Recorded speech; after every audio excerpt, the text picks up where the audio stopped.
만약에 여기 금붙이 번쩍번쩍 하는 게 달려있다고 생각해 보십시오. 리자의 미소가 이렇게 우아하게 빛나겠습니까? 네, 오히려 이제 빛이 바랬을 것 같아요. 그죠? 그런 이유가 있었던 것 같습니다. 이것은 피에로 디 코시모의 시모네타 베스푸치, 일찍 요절했고 죽은 다음에 이제 그린 사후 초상입니다. 그래서 이제 우통을 벗고 있는 거예요. 그죠? 그 다음에 이마 앞부분에 시커먼 구름 보이십니까? 그리고 목을 감고 있는 그 뱀. 뱀은 이제 지혜라는 의미도 있고 영생이라는 의미도 있습니다. 허물을 자꾸 벗으니까요. 네, 그래서 영원한 생명. 네, 어떤 그런 의미에서 이제 상체를 드러내고 있는 것 같고요. 어쨌든 이 작품에서도 마찬가지로 머리에 장식물을 많이 달고 있습니다. 그죠? 그러니까 모나리자가 너무 그 수상한 작품입니다. 네, 이 작품 북유럽의 모나리자라고 불리는 얀 베르메르의 작품입니다. 네, 진주귀고리 소녀죠, 그죠? 진주귀고리 소녀. 네, 영화도 나왔고 소설로도 읽어보신 분이 계실 텐데요. 네, 이런 작품 네, 왜 북유럽의 모나리자라는 별명이 붙었을까요? 어떻습니까? 공통점이 있습니까? 모나리자하고? 그렇습니다. 눈썹이 잘 안 보이네요, 그죠? 있긴 있을 텐데.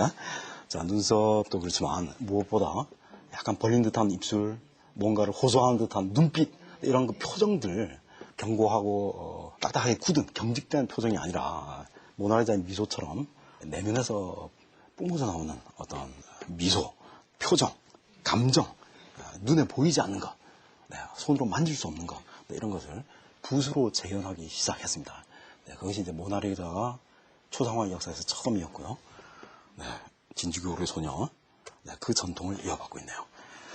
자, 이제 초상화의 기원. 네, 글쎄요, 누가 제일 처음에 그렸을까요? 현재 남아있는 작품 중에 가장 오래된 초상화는 어떤 것일까요? 네, 그렇게 물어봐도 좋을 것 같은데요.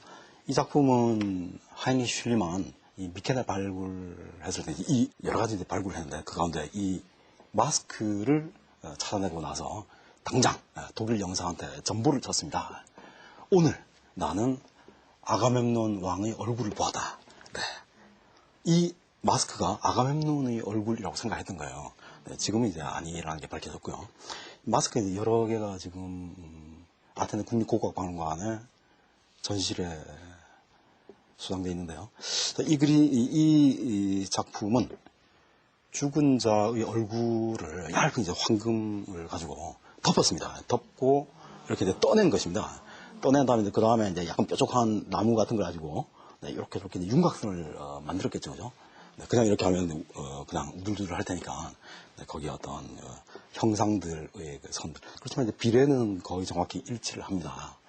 네, 이 마스크 도대체 어떤 의미가 있을까요? 우리가 여기에 대해서 이제 많은 물론 이제 사료는 없습니다. 문헌 기록은 없어요. 추측해 거칠 수밖에 없는데 페르소나라는 말 아시죠? 우리가 페르소나 심리학 용어인데요. 이 인간을 이제 사람을 이제 우리가 퍼슨이라고 하지 않습니까? 네. 페르소나레라는 말은 페르는 이제 무엇을 통해서라는 말이고 관통해서 투과해서 소나레, 소나타, 울린다라는 말입니다. 울린다. 이 가면, 마스크. 옛날 고대 그리스인들은 비극 경연대회, 뭐 희곡도 마찬가지고 소극 전부 마스크를 쓰고 공연을 했다고 합니다. 그 대사를 읊는 거죠. 그 사람의 캐릭터를 이제 설정을 하는 것인데요. 이 마스크 어떤 의미인지 궁금합니다. 이건 이제 마스크는 아니고요. 투구입니다. 코린토스 투구를 쓰고 있는 한 정치가 페리클레스라는 이름인데요. 알카메네스라는 조각가가 이 작품을 이제 만들었다고 전해집니다.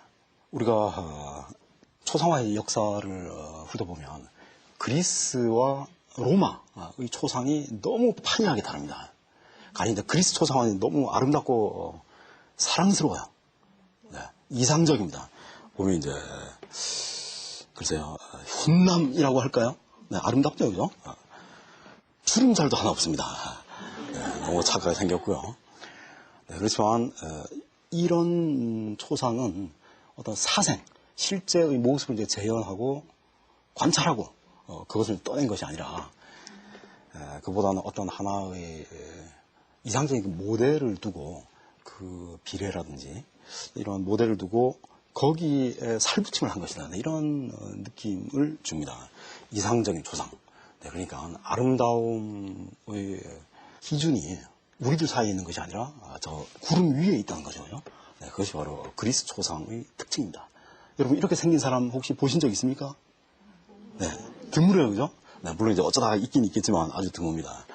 네, 그렇다면 이상적인 초상, 그리스식 초상과 구분되는 로마식 초상, 사실적인 초상은 어떤 초상일까요? 네, 이것이 이제 로마의 초상입니다. 로마인들, 네, 여기 흉터도 많습니다. 네, 주름살도 많이 패였고요. 입술, 코, 인중, 글쎄요, 오랑우탄인지 사람인지, 네, 머리카락도 이제 짧게 깎았는데, 어떻습니까? 네, 이것은 실제로 이 사람의 모습을 전혀 이제 우리가 요즘 이제 포샵 많이 하지 않습니까? 포샵을 거치지 않고 있는 그대로 보여주고 있는 것 같습니다. 네, 우리가 조금 전에 봤던 페리클레스의 두상과 이 로마인의 두상을 비교해 보시기 바랍니다. 여기에서는 삶의 흔적들이 남아 있습니다. 이 사람, 네, 별로 가까이 하고 싶지 않습니다. 네, 불똥이 떨어질 것 같아요. 네, 어쩐지 옆집에 살면 불편한 일이 있을 것 같기도 하고요.